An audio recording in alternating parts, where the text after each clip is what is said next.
ஆண்டவர் உங்களோடு இருப்பாராக, உம் ஆன்மாவோடும் இருப்பாராக.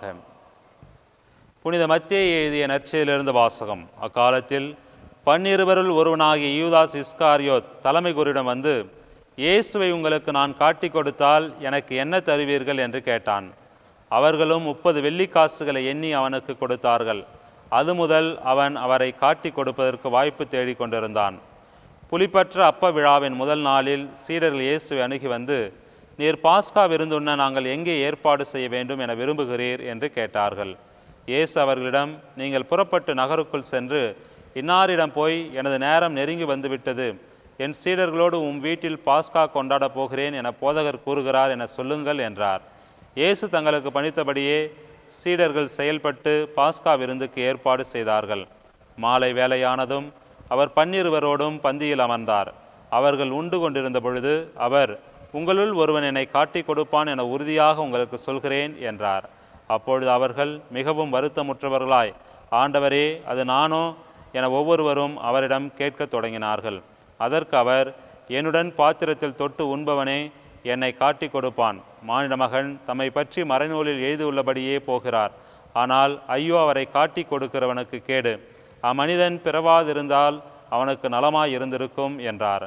அவரை காட்டி கொடுத்த யூதாசும், ரபி, நானோ என அவரிடம் கேட்க, இயேசு, நீயே சொல்லிவிட்டாய் என்றார். இது ஆண்டவரின் அருள் வாக்கு. இறைவா, உமக்கு நன்றி.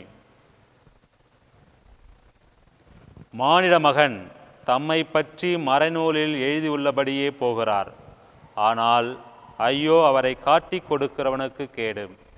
கிறிஸ்துவில் அன்புக்குரிய சகோதர சகோதரிகளே, யூதாஸ் இஸ்காரியோத் ஆண்டவர் இயேசுவை முத்தமிட்டு காட்டி கொடுத்த நிகழ்வை நாம் நற்செய்தியிலே வாசிக்க கேட்டோம். எந்த அளவிற்கு அவன் பணத்தின் மீது ஆசை கொண்டிருந்தால் தன்னுடைய தலைவரையே அவன் காட்டி கொடுக்க முன்வருகிறான். அந்த அளவிற்கு பணத்தினுடைய ஆசை அவனுடைய கண்களை மறைத்து விடுகிறது. எனவேதான் அவன் பேரம் பேசுகிறான். தலைமை குருவிடம் சென்று, நான் காட்டி கொடுத்தால் எனக்கு என்ன தருவீர்கள் என்று அவன் அவர்களிடம் பேரம் பேசுகிறான். நான் இயேசுவை காட்டி கொடுத்தால் நீங்கள் எனக்கு என்ன தருவீர்கள்? எதிர்பார்ப்பு. அன்புக்குரியவர்களே, இவ்வாறு அவன் இயேசுவை, தன்னுடைய தலைவரை அவன் பேரம் பேசி பணத்திற்காக ஆசைப்பட்டு காட்டி கொடுக்கிறான்.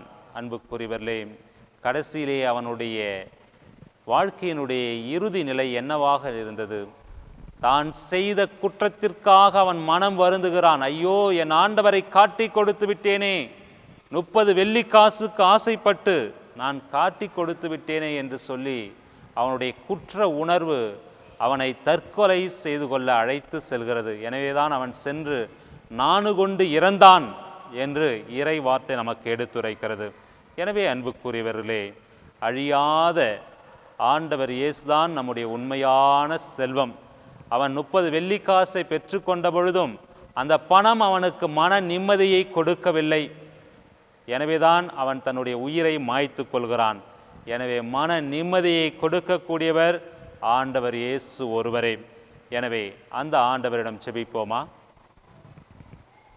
அன்பு இறைவா, உம்முடைய விலை மதிக்க முடியாத, இந்த உலகம் தர முடியாத அமைதியை நீர் எங்களுக்கு கொடுக்கக்கூடியவராக இருக்கிறீர். ஆண்டவரே, யாரெல்லாம் அமைதி இழந்து போய் குடும்பத்திலே தவித்து கொண்டிருக்கின்றார்களோ அந்த குடும்பத்தை நீர் உற்று நோக்குவீராக. குடும்பத்திலே அமைதியை தருவீராக. நாங்கள் பணம் பணம் என்று சொல்லி பணத்தை நாடி சென்று உம்மை மறந்து விடாமல் இருக்க, நீரே எங்களுடைய அழியாத செல்வம் என்று உணர்ந்து வாழ எங்களுக்கு அருள் தாரும். ஆமேன்.